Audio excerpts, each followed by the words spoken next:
Hi అందరికీ నమస్తే. Welcome to SM Lakshman talks. Tirumala Tirupati Sri Venkateswara Swami ఆలయానికి వెళ్ళినప్పుడు అలిపిరి మెట్ల మార్గం ద్వారా మనము వెళ్ళినప్పుడు ఆ మెట్ల ఇరువైపులా అలిపిరి మెట్ల ఇరువైపులా వైష్ణవ దూతలు ఉంటారని ఎంతమందికి తెలుసు?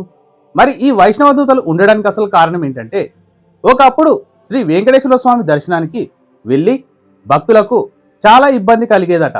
ఎందుకంటే ఈ వైష్ణవ దూతలు నిత్యం పూజలు ఆరాధనలు చేస్తూ వైష్ణవ దూతలు నిత్యం వెంకటేశ్వర స్వామిని దర్శించుకునేవారట. దానితో వెంకటేశ్వర స్వామి తన భక్తులకు నేను ఇలాంటి వరాలు ఇవ్వలేకపోతున్నాను, నా భక్తులను చూసుకోలేకపోతున్నాను అని వెంకటేశ్వర స్వామి ఈ వైష్ణవ దూతలకు ఇలాంటి వరాన్ని ఇస్తాడు.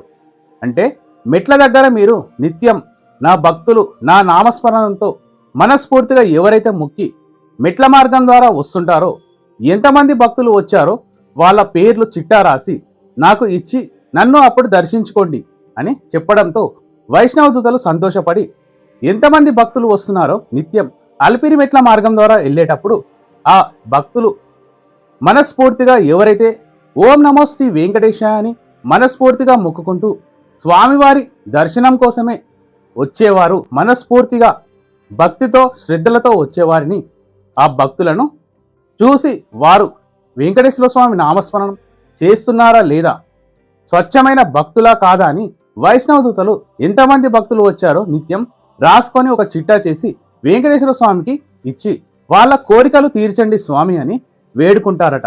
అందుకే మెట్ల మార్గం ద్వారా వెళ్ళేటప్పుడు అలిపిరి మెట్లు ఎక్కి వెళ్ళేటప్పుడు ఓం నమో వెంకటేశాయ నమః అని మనస్ఫూర్తిగా భక్తితో మనసులో ఎలాంటి దురుద్దేశం లేకుండా ఎలాంటి చెడు లేకుండా మనస్ఫూర్తిగా భక్తి భావనతో మన కోరికలు కోరుకుంటూ అలిపిరి మెట్ల మార్గం ద్వారా స్వామివారిని స్మరించుకుంటూ వెళ్తే వారికి ఎలాంటి కష్టాలు అనేది రావు జీవితంలో అని మన పెద్దలు చెబుతుంటారు.